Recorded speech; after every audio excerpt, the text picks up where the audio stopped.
एक सज्जन हैं जो बहुत दिनों से हमारे इस मृच्छराज श्रृंखला के अनुभागों में एक टिप्पणी करते हैं कि कलि पुरुष का जो आपने स्वरूप बताया है वो कहाँ से लिया गया है। हमने कलि पुरुष का स्वरूप अपने कई प्रवचनों में बताया है। बहुत से विद्वानों आचार्यों ने भी इस विषय में बहुत बार कहा है। स्वरूप क्या है? पिशाच वदन क्रूरः कलिश्च कलह प्रियः वाम हस्ते धृतः शिश्नः दक्षे जिह्वाम च नृत्यति। भाव क्या है कि बहुत क्रूर पिशाच के समान जिसकी मुखाकृति है, कलह में जिसको बड़ा मन लगता है, कलह से जो प्रेम करता है, अपने बाएं हाथ में लिंग को पकड़कर और दाहिने हाथ में जिह्वा को पकड़कर जो नृत्य कर रहा है, ऐसा स्वरूप कलियुग का बताया गया है। और इसी कलि पुरुष की आराधना करके मृच्छराज वर्तमान वाले ने भी और पहले वालों ने भी बहुत कुछ उपद्रव किया और आगे करने की योजना बनाते रहते हैं और अपने अनुयायियों को, अपने आराधकों को प्रत्यक्ष रूप से अथवा परोक्ष रूप से लोगों में अधर्म को ही धर्म के रूप में प्रतिस्थापित करने के लिए भेजते रहते हैं। इतना आपको हमने बोध पहले भी करा दिया था। अब उस सज्जन ने यह प्रश्न किया है कि ये ध्यान कहाँ का है, ये जो भाव है वो कहाँ वर्णित है। तो मैं भी इस विषय में बहुत दिनों से शोधरत था कि भाई कहाँ का है, क्योंकि मैंने इस श्लोक को पंचांग में पढ़ा था। पंचांग जो भारत में मान्य ज्योतिषीगण निकालते हैं, परंपरागत जो पंचांग छपते हैं, अधिकांश पंचांगों में ये श्लोक युग धर्म के स्वरूप निरूपण में पहले दिया होता है, लेकिन वहां मुख्य श्लोक तो मिलता है किंतु उसका संदर्भ उन्होंने नहीं दिया होता है। बचपन में हमने पढ़ा था, हम इसी बात को कहते रहे। किंतु हम अपने दर्शकों का धन्यवाद व्यक्त करना चाहेंगे कि उनके अनेकानेक प्रश्नों से हमारा स्वाध्याय भी दृढ़ होता है और हमारे अध्ययन के दृढ़ होने से फिर लोगों का भी मंगल होता है, अलग अलग बातें सामने आती हैं। तो ज्ञान का तो कोई अंत है नहीं, जन्म जन्मांतर तक अध्ययन, स्वाध्याय और शोध चलता ही रहता है। तो हम अपने दर्शकों का धन्यवाद व्यक्त करते हैं कि वो इस प्रकार के प्रश्न पूछते हैं, जिसका समयानुसार हम अवलोकन करते हैं, शास्त्रीय शोध करते हैं और हम उनको उत्तर देने में भगवत कृपा से समर्थ होते हैं। हम आपको ब्रह्म वैवर्त पुराण के तृतीय खंड के परिशिष्ट के रूप में व्यक्त किए गए काशी रहस्य से एक भाव व्यक्त करना चाहेंगे, और इस भाव को आप समझेंगे तो आगे बहुत सी संस्थाओं के षड्यंत्र को समझने में आपको सुविधा होगी। जैसा कि पहले हमने योगानंद के विषय में बताया, जैसा कि हम वर्तमान में इस्कॉन के विषय में बता रहे हैं, महेश योगी इत्यादि के बारे में भी बता चुके हैं। आगे विवेकानंद, आरएसएस और गायत्री परिवार या ब्रह्मा कुमारी या ओशो या और भी इस प्रकार के अनुकूल ठाकुर, ये सब के ऊपर भी बातें आएंगी। और फिर हम बात करेंगे पॉलिटिकल लोगों पर, हम बात करेंगे नेहरू पर, हम बात करेंगे गांधी पर, हम बात करेंगे सुभाष पर, हम बात करेंगे सावरकर पर, हम बात करेंगे गांधी गोडसे के मध्य हुए झपड़ पर, हम बात करेंगे इंदिरा पर, हम बात करेंगे लाल बहादुर शास्त्री पर, हम बात करेंगे नरेंद्र मोदी पर, हम बात करेंगे अटल बिहारी वाजपेयी पर। ऐसे लोगों पर जो प्रत्यक्षतः इस देश की सत्ता में बैठकर इस देश को अपने हिसाब से चलाने के चक्कर में किस प्रकार से दुर्गति में डालते आ रहे हैं अथवा निकालने का प्रयास करते आ रहे हैं अलग अलग घटनाओं के माध्यम से। इसके अनंतर हम इस श्रृंखला में इन विषयों पर भी चर्चा करेंगे कि कैसे मृच्छराज के द्वारा भेजे गए ईसाइयों के द्वारा, मुसलमानों के द्वारा, बौद्धों के द्वारा इस देश की मूल संस्कृति अवधारणा को विकृत किया गया है, चाहे तलवार से, चाहे कलम से, चाहे मीठा खिलाकर, चाहे जहर चटाकर। हम इस्लाम के विस्तार पर चर्चा करेंगे, हम ईसाइयत के विस्तार पर चर्चा करेंगे, उनके शासन तंत्र पर इन्फ्लुएंस के विषय में, प्रभाव के विषय में चर्चा करेंगे, धार्मिक जगत पर उनकी क्या व्याप्ति हो रही है, कैसे संक्रमण हो रहा है, बहुत से विषयों पर चर्चा करेंगे। तो ये श्रृंखला लंबी चलने वाली है और आप लोग बारंबार टिप्पणी कर करके कहते हैं इसके बारे में बताओ, उसके बारे में बताओ। हम डिपॉपुलेशन एजेंडा पर बात करेंगे, हम वैक्सीनेशन पर बात करेंगे, हम ग्रीन रिवॉल्यूशन, व्हाइट रिवॉल्यूशन सब पर बात करेंगे, हम नसबंदी पर भी बात करेंगे, हम मतलब जितने भी विषय तत्वों से जुड़े हैं, हम मेडिकल फार्मा पर बात करेंगे, मेडिकल माफिया, जुडिशियल माफिया, हम WEF सब पर बात करेंगे। लेकिन समय अनुसार, ऐसा नहीं कि आपके टिप्पणी कर देने से हम सारा काम धंधा छोड़ के और एक ही विषय पर भिड़ जावे, पड़ जावे कि नहीं यही बात है, ऐसी ही है, वैसी है। नहीं हो सकता है ऐसा, क्योंकि समय कम होता है, विषय अनंत होते हैं और उसकी अभिव्यक्ति करके फिर उसको एडिट करके फिर उसको अपलोड करके फिर आप सबों की प्रतिक्रियाओं की पुनः प्रतिक्रिया देने में ही बहुत समय निकलता है और मेरे पास इतना समय होता नहीं है। इसीलिए भगवत कृपा से, भगवत प्रेरणा से जितना मिल रहा है उतना आप ग्रहण करते जाएं और धैर्यपूर्वक आगे आने वाले विषयों की प्रतीक्षा करते रहें। यही आप सबों के प्रति हमारा परामर्श होगा। तो हम बात कर रहे थे कलयुग के स्वरूप की। चूंकि मृच्छराज ये सारे उपद्रव कलयुग को प्रसन्न करने के लिए करता है, कलिवृद्धि के लिए करता है, और कलयुग जितना पुष्ट होता है उतना ही मृच्छराज का बल बढ़ता है। मृच्छराज का बल बढ़ता है, उसके पैशाचिक ऐश्वर्य में वृद्धि होती है। तो मृच्छराज जिसकी आराधना करता है, ऐसा कलिपुरुष कैसा दिखता है, उसकी कार्य प्रणाली क्या है, उसके प्रभाव से क्या क्या परिणाम देखने को मिलते हैं, ये सब हम आपको प्रमाण के साथ बताएंगे, श्लोक के साथ बताएंगे, हिंदी सरल अनुवाद के साथ बताएंगे। तो जब भगवान ब्रह्मदेव के द्वारा चारों युगों का प्रवर्तन किया गया था, देखो कोई भी युग अकेला नहीं रह सकता है, प्रकाश अंधकार के बिना नहीं रह सकता है, सुगंध दुर्गंध के बिना नहीं रह सकता है। मतलब दोनों साथ साथ नहीं रहेंगे एक जगह एक साथ, लेकिन प्रकृति में सत्वगुण रजोगुण तमोगुण तीनों रहेंगे वैषम्य भाव से, तभी संसार चक्र प्रवर्तित होगा। ये बात मैं समझाना चाह रहा हूं। किसी भी एक वर्ण से, किसी भी एक तन्मात्रा से, किसी भी एक तत्व से, किसी भी एक गुण से, ये किसी भी एक कालखंड से संसार गतिमान नहीं हो सकता है। इसीलिए अपेक्षाकृत कम ही सही, लेकिन किसी मात्रा में अधर्म को रहना पड़ेगा, किसी मात्रा में तमोगुण को रहना पड़ेगा। इसीलिए कलयुग को पूरे समय चक्र में कितना हिस्सा मिला है? मात्र 10%, 1/10 मिला है। मतलब सतयुग को कितना मिला है? 40%, त्रेता युग को 30%, द्वापर युग को 20% और कलयुग को 10%। ये कालखंड में इनको भाग मिला है। तो जहां कलयुग मात्र 10% है, उसकी तुलना में द्वापर युग 20% है, इसकी तुलना में त्रेता युग 30% है, इसकी तुलना में सत्ययुग 40% है। वहां हम क्यों डर जाते हैं, हम क्यों भयभीत हो जाते हैं, भ्रमित हो जाते हैं? क्योंकि हम वर्तमान कालखंड में जी रहे हैं। लोग प्रश्न करते हैं कि मृच्छराज क्या इतना बड़ा हो गया कि भगवान से भी बड़ा हो गया? देखो, हमने कभी भगवान से बड़ा तो उसको नहीं कहा। भगवान क्या, हमने तो देवराज इंद्र से बड़ा उसको नहीं कहा। देवराज इंद्र क्या, गुह्यकावतार विक्रमादित्य से हमने उसको बड़ा नहीं कहा। लेकिन बात क्या है, अभी वो प्रभावी है। डायरिया कैंसर नहीं है, लेकिन जब पकड़ता है तो व्यक्ति व्यथित हो जाता है। जबकि डायरिया 2 दिन में ठीक होने वाली बीमारी है, उचित उपचार मिल जावे तो 2 दिन में डायरिया ठीक है। लेकिन वो कैंसर से भी अधिक कष्ट दे देती है उस व्यक्ति को जो तत्काल में उससे ग्रस्त है ना। तो हम तत्काल में उससे ग्रस्त हैं, इसीलिए उसके प्रभाव को हम व्यक्त कर रहे हैं। क्योंकि बड़ा से बड़ा शत्रु अगर आपके घर में एनाकोंडा बैठा हो और आपको पता हो कि वो एनाकोंडा वहां है, तो आप सतर्क रह सकते हैं। आपके माध्यम से उसके द्वारा आपको क्षति पहुंचाए जाने की संभावना कम हो सकती है। लेकिन अगर आपके घर में एक डेंगू का मच्छर उड़ रहा हो और आपको पता नहीं हो और आप उससे बचाव का प्रयास नहीं कर रहे हैं, तो वो आपके जीवन में हावी हो सकता है, आपको मार भी सकता है। ये शत्रुबोध के प्रति जो व्यक्ति की उपेक्षा और सतर्कता है, इसी से परिणाम अपने पक्ष में या अपने विपक्ष में हो जाते हैं। तो म्लेच्छराज की सत्ता उतनी बड़ी नहीं है जितना तुम लोग समझ बैठे हो। हाँ, वर्तमान में हमारे सापेक्ष, हमारे बोध, हमारी तैयारी के सापेक्ष बहुत दृढ़ है, इसीलिए हम उसको महत्वपूर्ण खतरे के रूप में आपके समक्ष व्यक्त करते हैं। और जिस प्रकार के तत्वों को मृच्छराज ने अधर्म को बढ़ाने के लिए भेजा, जैसे कि मूसा, जैसे कि ईसा, जैसे कि पैगंबर, इन लोगों का यशोगान करने वाले जो विवेकानंद हैं, जो प्रभुपाद हैं, उन लोगों की चापलूसी कौन करते रहते हैं?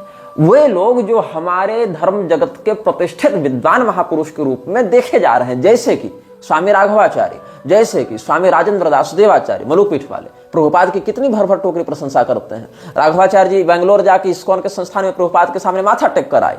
हमने विरोध भी किया मंच से, उन्हीं के संप्रदाय वालों ने विरोध करने का साहस नहीं किया, लेकिन हमने किया, क्योंकि हमको धर्मनिष्ठा की आशा रहती है ऐसे लोगों से। लेकिन एक प्रसन्नता की बात यह है कि पुरी के शंकराचार्य जी के जो शिष्य हैं, शिवांशु नारायण द्विवेदी जी, जो आह्वान कॉल ऑफ धर्म नाम का जो यूट्यूब चैनल है उसके संचालक हैं, उन्होंने स्वामी राघवाचार्य जी का एक साक्षात्कार लिया है, जिसमें इस्कॉन के अशास्त्रीयता की पोल खोलते हुए वो देखे गए हैं। मैंने अभी वो साक्षात्कार पूरा देखा नहीं है, मुझे किसी ने वो रील का एक हिस्सा भेजा था। फिर मैंने स्वामी जी से बात की थी, उनसे पूछा तो उन्होंने कहा हाँ एक ऐसा हमने वक्तव्य दिया है। तो हमने कहा ठीक है, हम उसको देखेंगे फिर। और जहां तक उस अंश को हमने देखा तब तक सारी बातें अच्छी लग रही हैं। तो अब हम इस विषय में अधिक कोई बुरा नहीं मानते और एक प्रकार से यह चिंतन करते हैं कि राघवाचार्य जी बेंगलोर जाकर जो प्रभुपाद के सामने माथा टेकाए, उस दोष का कुछ समन इस साक्षात्कार के माध्यम से हो गया।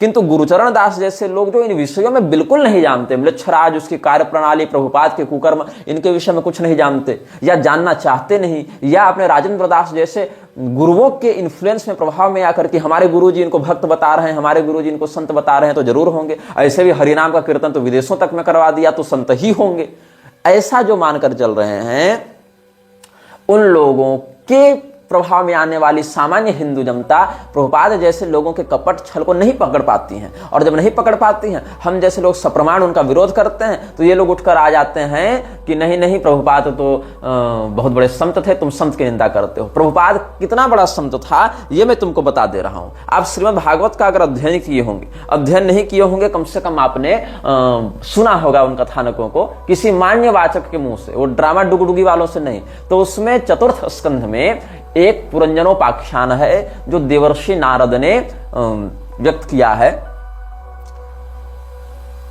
तो अभिज्ञात और पुरंजन के माध्यम से वहां पर ब्रह्म और जीव के संबंध और उनके सांसारिक व्यामोह में फंसने या न फंसने के विषय में बताया गया है। तो वहां एक प्रकरण आता है जब राजा पुरंजन अपने मित्र अभिज्ञात के साथ भारत भूमि में अपने योग्य निवास स्थान की खोज में रहते हैं।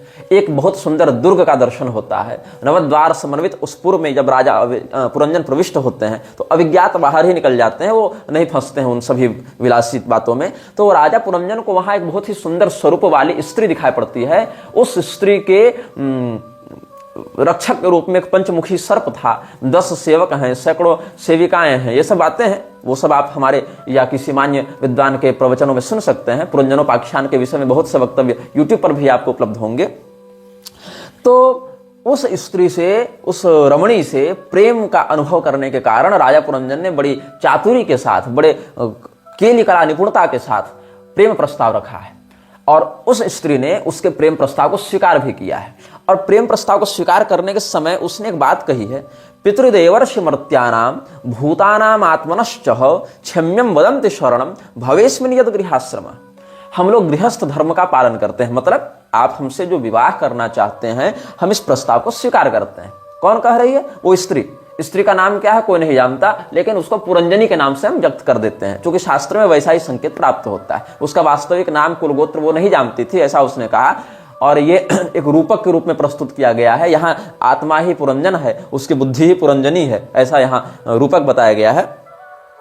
तो कहती है वो पुरंजनी कि गृहस्थ व्यक्ति श्राद्ध इत्यादि करेगा तो पितरों को संतुष्ट करेगा, अग्निहोत्र आदि के माध्यम से, स्वाध्याय आदि के माध्यम से देवता ऋषियों को तृप्त करेगा, तर्पण आदि के माध्यम से, अतिथि सत्कार इत्यादि के माध्यम से मनुष्य को तृप्त करेगा। तो गृहस्थ आश्रम जो है वो देवता, मनुष्य, पितर और ऋषि सभी प्राणियों के समस्त, यहाँ तक कि पिपीलिकादि बलि, काक बलि इत्यादि के माध्यम से, कौवा और चींटी, कुत्ते, स्वान बलि इत्यादि तक के माध्यम से, पशु पक्षी तक का भरण पोषण गृहस्थ करता है।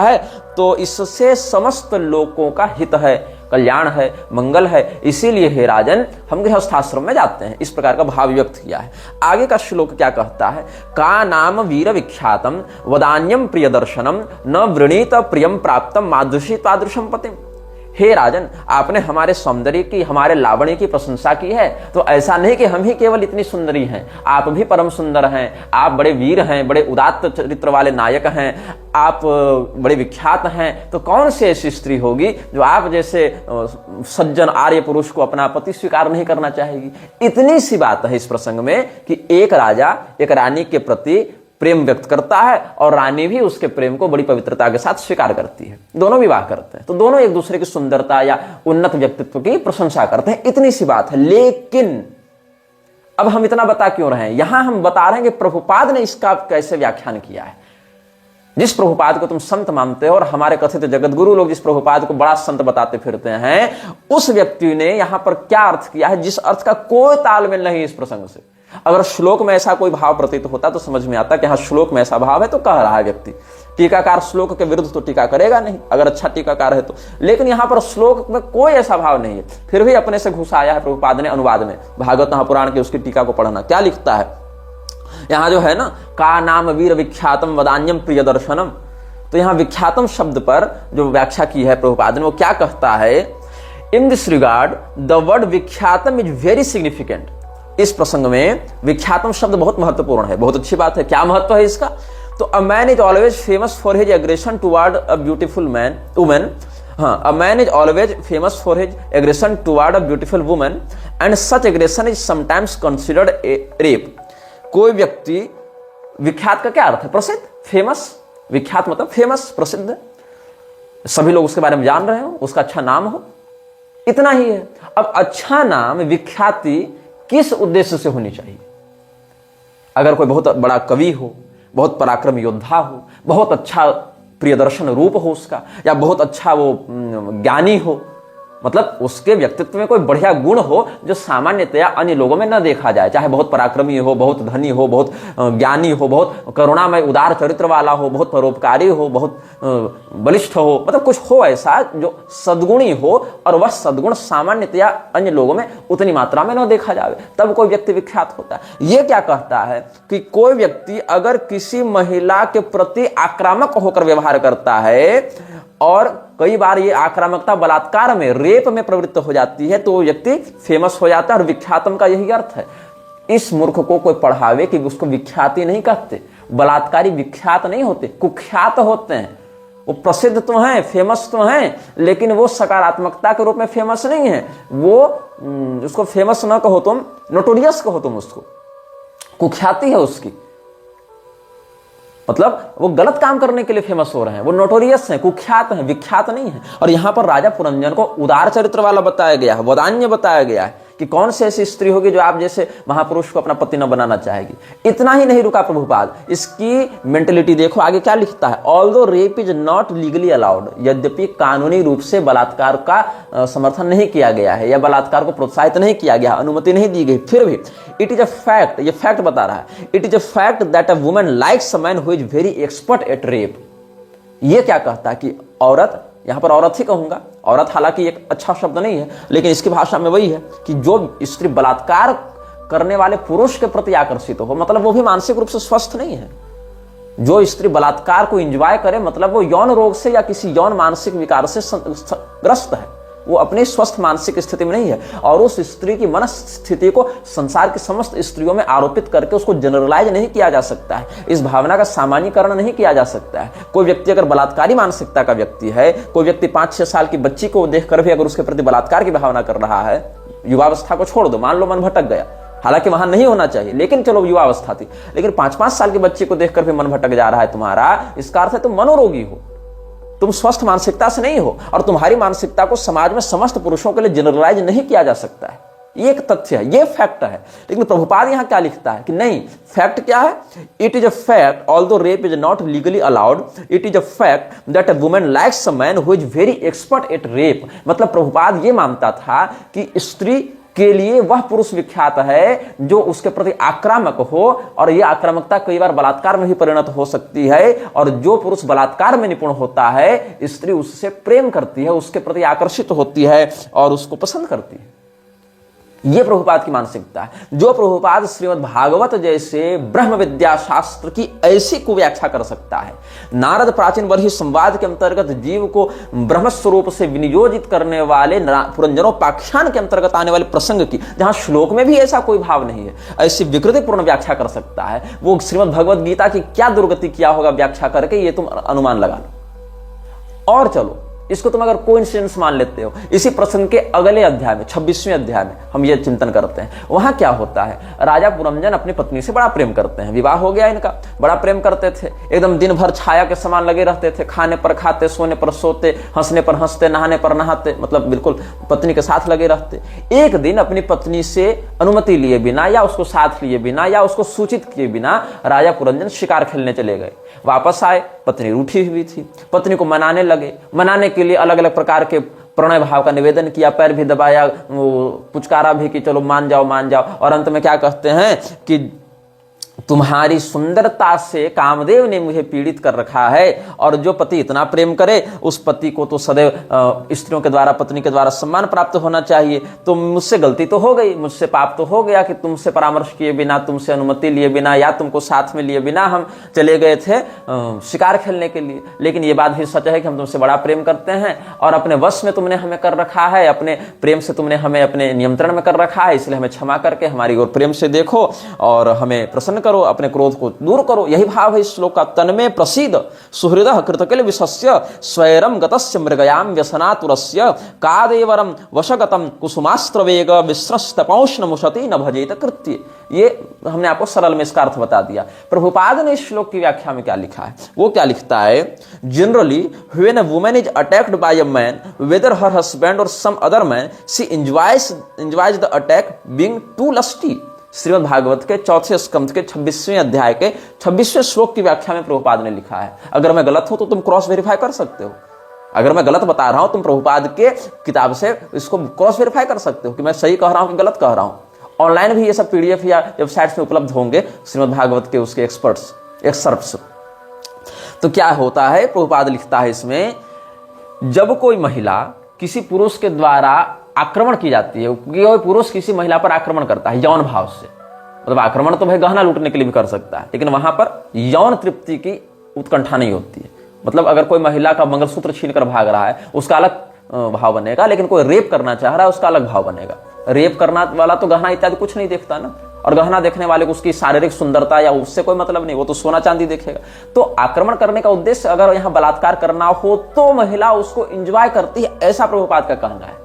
अब देखो होता क्या है, काम शास्त्र में मैंने भगवती की कृपा से द्वादशविध काम शास्त्र का भी अध्ययन किया है। तो काम शास्त्र में बाभ्रव्य मुनि का मत है, पुरूरवा का मत है, साम्राज दीक्षित का मत है, ऐसे करके बहुत कुछ है, वात्सायन महर्षि का मत है। तो जो यहाँ पर भाव है काम शास्त्र में, उसमें नायिका और नायक की कई श्रेणियां होती हैं। तो कई बार क्या होता है, कोई नायिका रति क्रीड़ा के मध्य अपने मुख को लज्जित भाव से नीचे करती है, क्योंकि वस्त्र अनावृत हो रहे होते हैं, तो वस्त्र की न्यूनता के कारण उसको अभ्यास नहीं होता इस प्रकार से न्यून वस्त्रों में रहने का या निर्वस्त्र रहने का। तो उस समय वह चाहती है कि हम रति करें, किंतु उस स्थिति में लज्जा का भी अतिरेक उसके अंदर हो जाता है। तो अपने जो सौंदर्यांग है उनको छिपाते हुए या मुख को ऐसे लज्जित करके नीचे किए हुए वो प्रतिकार करती है कि नहीं नहीं ऐसा मत कीजिए, नहीं नहीं गुदगुदी लग रही है या लज्जा आ रही है या ऐसा। तो उस समय नायक जो है उसके प्रेम की अभिवृद्धि करता है, बलपूर्वक उसके हाथ को पकड़ता है, उसके साथ रति का व्यवहार करने लगता है, लेकिन वहां पर अपनी प्रियतमा को ये कष्ट देने के लिए या अपने प्रियतमा को तिरस्कृत करने के लिए वो नहीं करता है, बल्कि वो थोड़ा सा मतलब अपने बल का प्रदर्शन करता है। और इस समय संतुलित मात्रा में उसके ऐसे हठ करने से, ऐसे बल करने से उस प्रियतमा के लज्जा की निवृत्ति होती है और फिर वो उस प्रेम का आनंद लेती है। ये एक तथ्य है, ये काम शास्त्र का एक मत है। लेकिन अगर वह रति की इच्छा नहीं रखती और विशेष करके जब वो उसका पति भी नहीं है, मतलब बलात्कार हो रहा है उसके साथ, तब क्यों एंजॉय करेगी भाई? तब तो वो रोएगी, चिल्लाएगी, अपनी रक्षा की प्रार्थना करेगी। इन लोगों ने, इन मूर्खों ने सीता जी का चरित्र नहीं पढ़ा है। रावण कितना प्रलोभन दिया, सीता जी का मन डिगा, सपने में भी डिगा। दमयंती का मन डिगा था, वो व्यास से बलात्कार करना चाहता था तो डिगा था मन। द्रौपदी जी का मन डिगा था। अरे इन सती साध्वी जो हमारी देवियां हैं, हमारी भगवती हैं, उनका तुम चरित्र क्यों नहीं देखते? तुम सामान्यतः जनरलाइज कर रहे हो। कुलटा स्त्री का व्यक्तित्व यहां थोड़ी दिखाया जा रहा है। और कुलटा स्त्री भी बलात्कार को एंजॉय नहीं करती है, उसको भी पैसा देकर कोई व्यक्ति खरीदता है, कोई वेश्यागमन करता है तो धन देकर उसको संतुष्ट करता है, नहीं तो वो भी एंजॉय नहीं करती है। और ये क्या लिखता है, जनरलाइज कर रहा है इस बात को। When a woman is attacked by a man whether her husband और सम अदर मैन, मतलब हस्बैंड में तो काम शास्त्र लागू हो भी सकता है, चलो ठीक है पति है, लेकिन other man she enjoys the attack being too lusty. ये इसकी भावना है स्त्रियों के प्रति। हाँ, ये सत्य है कि स्त्रियों में कामातिरेक पुरुष की अपेक्षा 8 गुण अधिक होता है। ये बात भी सत्य है कि स्त्री अगर दुष्ट चरित्रा हो जावे तो समस्त पुरुषों को भी दुष्ट चरित्र बना सकती है। मान लो किसी मोहल्ले में 10 घर हैं, उस 10 घर में एक घर जो है वो एक वेश्या के प्रति आकर्षित होने वाला या दुष्चरित्र पुरुष का है, तो उस एक दुष्चरित्र पुरुष की मन में जो विकृति है उसके कारण 10 घर की महिलाएं, बाकी 9 घर की महिलाएं भी दुष्चरित्र हो जाएं, ऐसा आवश्यक नहीं है। लेकिन अगर एक घर की महिला दुश्चरित्रा है तो वो संकेत स्थान का प्रयोग करके पूरे मोहल्ले को भी भ्रष्ट कर सकती है, क्योंकि अगर महिला स्वयं से पहल करे तो पुरुष के भटकने की संभावनाएं बहुत बढ़ जाती हैं और महिला उसको गोपनीय रखती, इसीलिए वो विकृति कितनी फैलती कोई नहीं जानता। व्यभिचार को महिला ही छिपाकर प्रश्रय देती है, ये सत्य है। अगर महिला अपने चरित्र पर निष्णात रहे तो अगर उसके साथ कोई बलात्कार करने आ भी जाए तो वो छिपेगा नहीं, वो दंडित होगा समाज के द्वारा, वो पर्दा उसका खुल जाएगा। लेकिन अगर वही छिपाने पर आ जावे, वही अगर प्रोत्साहित करने लग जावे तो सैकड़ों पुरुषों को व्यभिचारी बना सकती है। और अगर सच्चरित्रा तो एक ही पुरुष के व्यभिचार के इसमें प्रस्तावन पर उसका जो है वो जीवन बिगाड़ देगी, ये बात होती है। लेकिन प्रभुपाद ने क्या कहा, दोनों बातों का आप देखें, 25वें अध्याय के 40-41 श्लोक और 26वें अध्याय के 26वें श्लोक, चौथे स्कंद से बता रहा हूं। क्या लिखता है, In this regard, the word Vikyatam is very significant. A man is always famous for his aggression toward a beautiful woman, and such aggression is sometimes considered rape. Although rape is not legally allowed, it is a fact that a woman likes a man who is very expert at rape. Generally, when a woman is attacked by a man, whether her husband or some other man, she enjoys the attack, being too lusty. ये विचार है प्रभुपाद के। और प्रभुपाद जो है वो शिव पुराण इत्यादि की खूब निंदा करता था। प्रमाण नहीं मानेंगे हम इन बातों को, ये सब प्रामाणिक नहीं है ग्रंथ, तामसी पुराण है, इनको हम नहीं मानेंगे। तो किसको मानेंगे, तो क्या मानेंगे, तो क्या लिखता है, we have got this opportunity.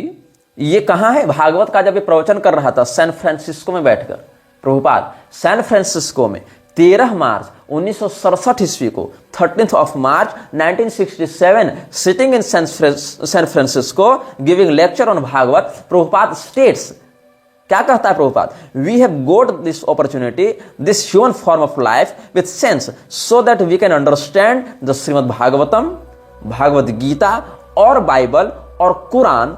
These are meant for civilized human society. These are the real words of Prabhupada when he was giving lecture on Srimad Bhagavat sitting in San Francisco on 13th of March 1967.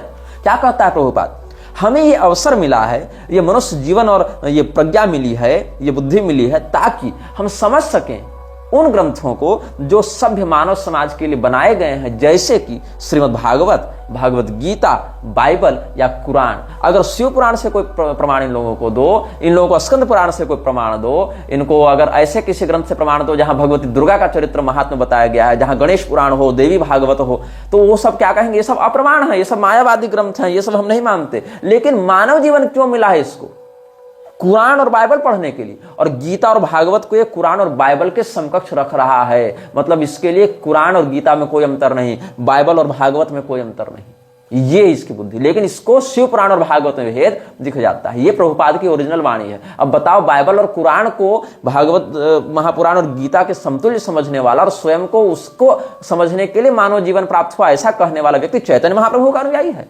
Madhvacharya जी का अनुयायी है, गौड़ी संप्रदाय का आचार्य है। और ये सब आजकल के कथित बड़े बड़े जगत गुरु और महामंडलेश्वर इसको प्रणाम करते हैं। और आगे देख लो क्या होता है। 1 जुलाई 1976 को जब अक्षोयानंद ये सबसे बात नहीं, ये जब बात हो रही थी, अक्षोयानंद को तो गाली दिया था इसने, अक्षोयानंद या क्या नाम है इसका, स्वामी करपात्री जी और स्वामी अखंडानंद जी, वो क्या कहा था इसने, it is very popular amongst the Mayavadi people you speak of, all now the so called वेदांतीज they are speaking on Shrimad Bhagavatam distorting. मतलब आजकल के जो मायावादी वेदांती हैं, जिनको शंकराचार्य की परंपरा वालों को खूब गाली देता था ना प्रभुपाद, लेकिन कभी इसने ईसा मसीह को कुछ नहीं भला बुरा कहा, क्योंकि तुरंत विदेश वाले 2-2 लाख देकर निकाल देते वहां से। लेकिन उनका पैसा चाहिए था, उनको अपनी ओर कल्ट बनाकर आकर्षित करना था। स्वामी करपात्री जी जब भागवत महापुराण पर प्रवचन करते थे तो क्या प्रौढ़ता थी उनके व्याख्यान में, अगर आपने सुना है या पढ़ा है तो समझ सकते हैं। स्वामी अखंडानंद जी कितना बढ़िया प्रवचन करते थे, उनके भागवत के मर्म को अगर तुम पढ़ने बैठो, सुनने बैठो, समझने बैठो तो वहां से निकलने मन नहीं करेगा, वहां डूबे रहने मन करेगा। एक एक श्लोक पर ऐसा भाव प्रस्तुत करते थे ये दोनों महापुरुष। और मलुक पीठ वाले महाराज जी भी इन दोनों महापुरुषों की खुलेआम सराहना करते हैं, मंच से प्रशंसा करते हैं और कई मामलों में इनका संदर्भ देकर उदाहरण भी देते हैं। राघवाचार्य जी भी ऐसा करते हैं, पूरी के शंकराचार्य जी भी ऐसा करते हैं। मतलब जो भी इस प्रकार से शास्त्रीय ग्रंथों से जुड़े लोग हैं वो ऐसा करते हैं। किंतु क्या कहा था इसने, प्रभुपाद ने, जो गीता और भागवत को कुरान और बाइबल के समतुल्य बता रहा है और प्रामाणिक बता रहा है कुरान बाइबल को, वो भागवत के प्रवचन करने पर करपात्री स्वामी को कहता था कि तुम तो भागवत के अर्थ को विकृत करते हो। जो रेप का समर्थन भागवत से करवा रहा है, बलात्कार का समर्थन भागवत से करवा रहा है, वो स्वामी करपात्री जी पर आक्षेप करता था कि तुम भागवत की गलत व्याख्या कर रहे हो। और क्या कहता था, रास्कल कहता था। अब बोलना पड़ेगा, लिखा है, कहा है इसने, इसीलिए बोलना पड़ेगा, इसलिए मैं क्षमा चाहता हूं ऐसे महापुरुषों से। मेरा सिद्धांत के विरोध हो भी जावे तो इस प्रकार की हम शब्दावली का प्रयोग नहीं करते हैं। Now the so called वेदांतीज they are speaking on Shrimad Bhagavatam distorting Akhandananda Karpatri the rascals, ऐसा इसने कहा है। स्वामी करपात्री जी के विरोध में अगर अभी हम ऐसे शब्द का प्रयोग कर दें, भगवत कृपा से नहीं करेंगे, लेकिन अगर कर दें तो कितने लोग मेरे विरुद्ध हो जाएंगे। तो लोग कहेंगे संत की निंदा करते हो, लेकिन इस्कॉन के संस्थापक प्रभुपाद के इन वास्तविक शब्दों पर कोई ध्यान नहीं दे रहा है। और आगे देखो, तुलसीदास जी के विषय में तो कह ही चुका है कि he is not pure Vaishnava, he has got Mayavadi touch. Tulsidas ji pure Vaishnava नहीं है, वो मायावादी प्रभाव में थे, ऐसा कह रहे हैं। लेकिन पैगंबर प्योर वैष्णव था, ईसा मसीह प्योर वैष्णव था, उस पर भी बाद में आएंगे इसके लिए। और क्या कह रहा है, चैतन्य चरितामृत पर जब ये व्याख्यान कर रहा था 1966 में, जब इस्कॉन शुरू बना था 27 नवंबर 1966 को, शुरू में, ये नहीं कि प्रभुपाद के मरने के बाद इस्कॉन गड़बड़ हो गया, शुरू की बात देख लो। If you stick to particular type of scripture, oh I am Christian, oh I can not go beyond my Bible, oh I am Hindu, oh I am can not go beyond my Vedas Purana as Mahabharata, oh I am Muslim, I can not go beyond my Quran, but you will find because we are all foolish and we will find there is difference between Quran, difference between Bible, and actually there is no difference. Each scripture is all right but according to circumstances, according to country, according to the people they have been differently advised but the ultimate is God। मतलब ये क्या कहता है, और कितनी मोहक और उदारवादी बात इसकी लगती है। लेकिन कैसे इसने स्थापित कर दिया कि कोई क्रिश्चियन है तो बाइबल का अतिक्रमण नहीं कर पाएगा, कोई हिंदू है तो वेद पुराण महाभारत का अतिक्रमण नहीं कर पाएगा, कोई मुसलमान है तो कुरान का अतिक्रमण नहीं कर पाएगा। जबकि सत्य क्या है कि बाइबल भी वही बात कहती है जो वेद पुराण महाभारत कहते हैं, जो कुरान कहते हैं, बस अलग अलग देश और अलग अलग भाषा में कहा गया है। ये कह रहा है, मतलब कैसे कैसे कुरान बाइबल को जोड़ते जोड़ते साथ में वेद महाभारत पुराण को भी उसी औकात में लाकर इसने खड़ा कर दिया है। आगे देखो, भागवत महापुराण के तृतीय स्कंध पर न्यूयॉर्क में जब ये व्याख्यान कर रहा था तो shrutya means revealed scriptures, just like in the world there are many revealed scriptures, there are Vedas, Puranas, Bible, Quran, and there are so many religious scriptures also. श्रुताया शब्द की व्याख्या कर रहा था, तो श्रुताया शब्द का अर्थ इसने लगाया है कि जैसे ग्रंथ जिनको प्रकाशित किया गया, जिनको प्रकट किया गया। तो क्या कहता है, प्रकट किए में बहुत से ग्रंथ हैं, धार्मिक ग्रंथ हैं, जैसे कि वेद हैं, जैसे कि पुराण हैं, जैसे कि बाइबल हैं, जैसे कि कुरान है। ये इसकी सेकुलर मानसिकता थी। ये कृष्ण भक्त नहीं था, ये कृष्ण भगवान के सिद्धांत को वैसे ही पकड़ लिया जैसे कि कोई अजगर किसी खरगोश को पकड़ लेता है। ये इसने किया है। और 1956 में जब इस्कॉन को इसने उस प्रकार से स्थापित भी नहीं किया था, तब क्या कहता था, back to Godhead volume 3 12वां part, definition of the voice and scope, उसमें इसने क्या कहा था, the Vedas, the Bible, the Quran and all such authentic literatures are tangible support to the man who believes in God. Veda, Quran और Bible ये सब authentic literatures हैं इसके लिए। शिव पुराण अप्रामाणिक है इनके लिए, लेकिन वेद किसी समकक्ष बाइबल और कुरान और ये ऑथेंटिक हो गए। और देखो आगे, जो 1967 में 1968 के 15 जून को इसने लेक्चर दिया, वहां से मैं बता रहा हूं। And if you think that oh Krishna is the name of Hindu God, if you have got any objection then you may not chant Krishna, but you have must have a name of for God, just like somebody the Mohammedans call Allah, the Jews call Jehovah and somebody call something that doesn't matter. मतलब अगर तुम कृष्ण को Hindu God समझकर कृष्ण की पूजा नहीं करना चाहते तो कोई बात नहीं, कृष्ण कृष्ण मत चिल्लाओ, मुसलमान हो तो अल्लाह अल्लाह चिल्लाओ, यहूदी हो तो यहोवा यहोवा चिल्लाओ, लेकिन किसी को कुछ तो बोलना ही पड़ेगा, इससे कोई फर्क नहीं पड़ता। तो जब फर्क नहीं पड़ता तो शिव शिव चिल्लाने में क्या दिक्कत है रे, दुर्गा दुर्गा चिल्लाने में क्या दिक्कत है रे? जो कि महाभागवत में तो शिव नाम, दुर्गा नाम, राम नाम इत्यादि का कीर्तन करने कहा ही गया है, तब राम नाम चिल्लाने में क्या दिक्कत है तुमको? तब कृष्ण नाम के पीछे ये हट क्यों करते हो, हम केवल यही उपासना करेंगे? तब तुम्हारी अनन्यता कहां जाती है जब तुम क्राइस्ट और कृष्ण को एक बताते हो? तो ये कपट है इसका। जेनेवा में 4 जून 1974 को इसने क्या कहा था कि मोहम्मद और जीसस भी अवतार हैं, we accept Lord Jesus Christ also सत्यावेशावतार मोहम्मद सत्यावेशावतार। ये प्रोफेसर रेगमे जो यूनिवर्सिटी ऑफ लॉसेने के संस्कृत के प्रोफेसर थे, उनसे संवाद करते हुए इसने जिनेवा में 4 जून 1974 को प्रभुपाद ने कहा था। किसके सामने कहा? प्रोफेसर रेगमे के नाम पास। प्रोफेसर रेगमे कौन थे? यूनिवर्सिटी ऑफ लेसोने में संस्कृत के प्रोफेसर थे। और ये कमरे में बात हुई थी जिनेवा में 4 जून 1974 को, जहां ये कहता है कि हम तो लॉर्ड जीसस क्राइस्ट को भी सत्यावेशावतार मानकर स्वीकार करते हैं, पैगंबर को भी सत्यावेशावतार मोहम्मद को भी मानकर स्वीकार करते हैं। ये इसकी बात है। ये कपट तुम समझो यहां पर। और भगवान कृष्ण के अवतारों में जब ये लोग जो बैनर रिलीज किए थे, वहां सबसे ऊपर कृष्ण भगवान है, और उनसे जब आप लाइनेज देखते जाएंगे तो एक जगह प्रभुपाद को कृष्ण का अवतार दिखाया, फिर ईसा मसीह को दिखाया, फिर पैगंबर को दिखाया है। ऐसे व्यक्ति को तुम संत मानते हो? इस व्यक्ति को फ्रीमेसन्स ने खड़ा किया है, मृच्छराज ने खड़ा किया हिंदुओं के विरुद्ध, सनातन धर्म को विकृत करने के लिए।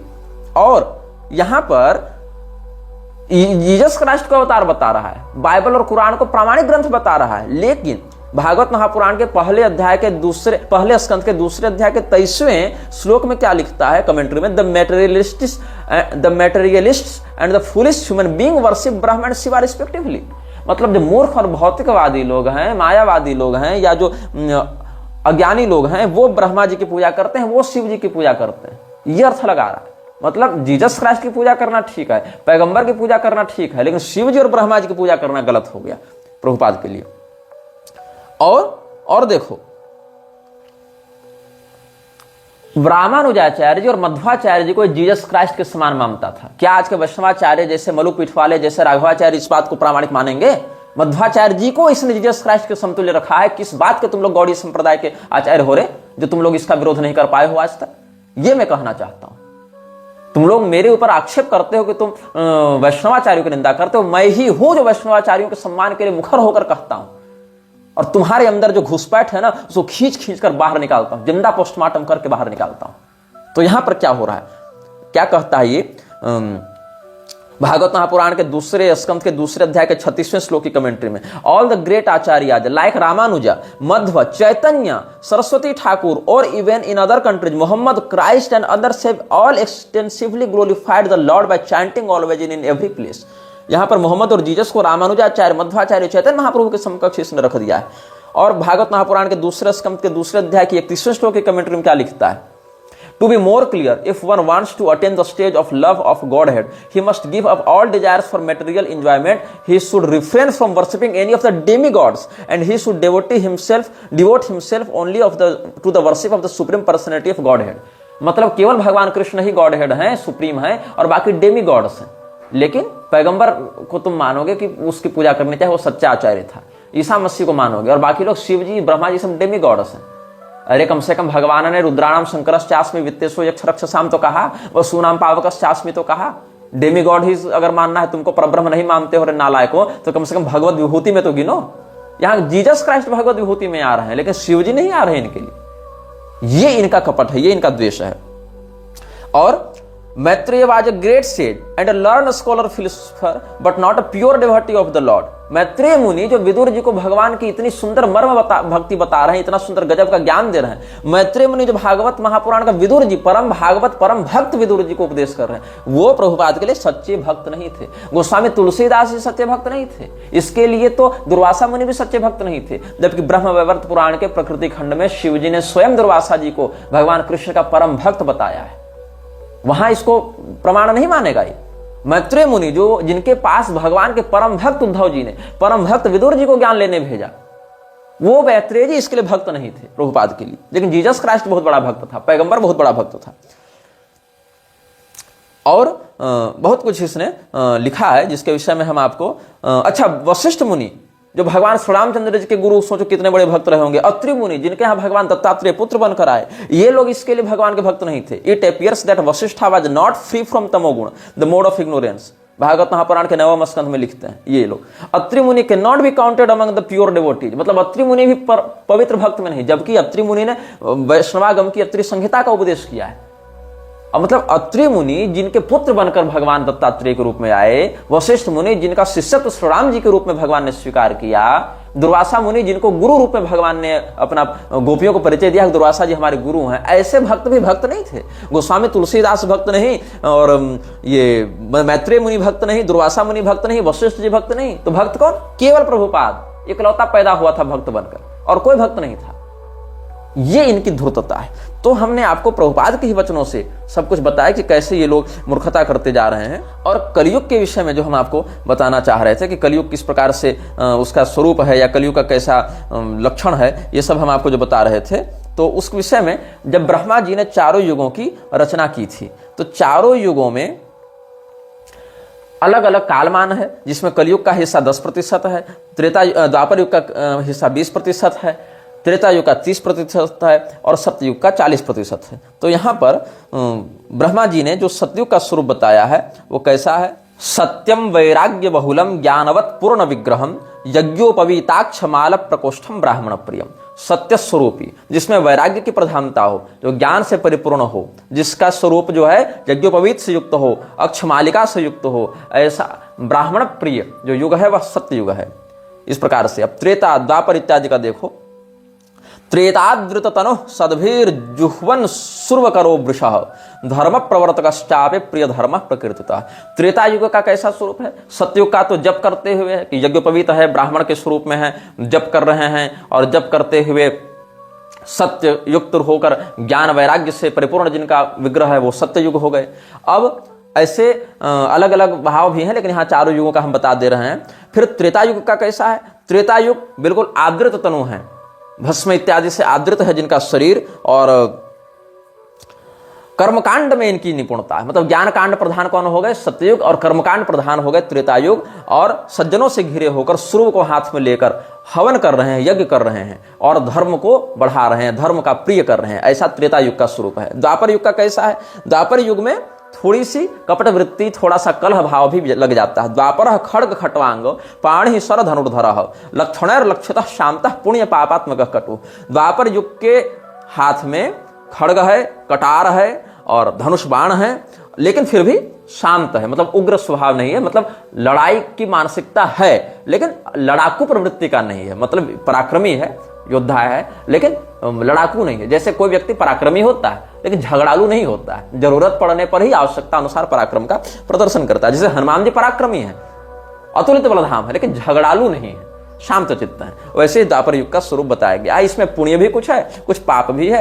अब कलयुग का क्या है? कलेश स्वरूपम शृणुताथ विप्रा विवेकिनाम शीघ्र फलप्रदम यत् विचारहीना प्रयतम च बहुधा कलौ यतस्ते सुविचारहीना। हे ब्राह्मणों, कलयुग का स्वरूप सुनो। कलयुग का स्वरूप जानोगे तो विवेकी लोगों को शीघ्र फल प्राप्त हो जाएगा। कलयुग में विचारहीन व्यक्ति बढ़ेंगे, अबोध व्यक्ति बढ़ेंगे। तो कैसा है? पिशाच वदन क्रूर कलिह कलह वल्लभ। यहां थोड़ा पाठ भेद है, कलिश्च कलह प्रिय भी मिलता है। कलिह कलह वल्लभ वामेन शिष्णम शिष्णम दक्षिण जिह्वाम धृत्वा नरर्तच।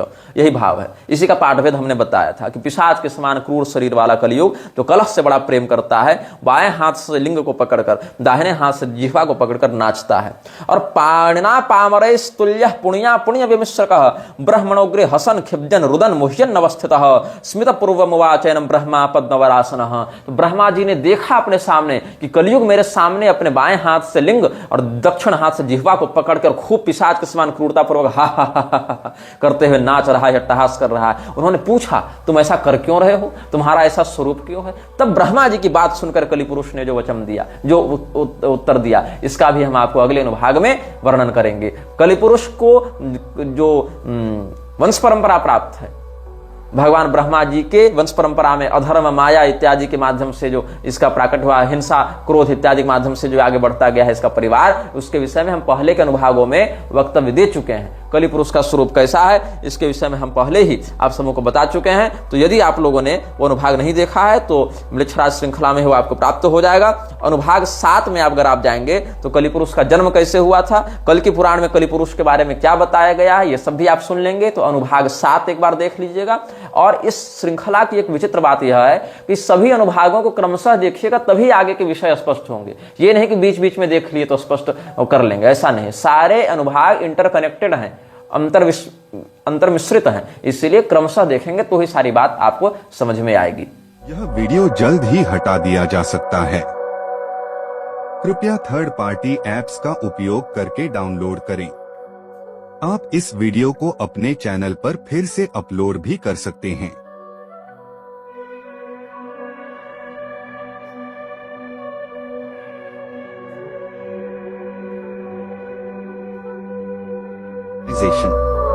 This video may get deleted soon. Please download using third-party apps. You may also re-upload this video on your channels. Thank you.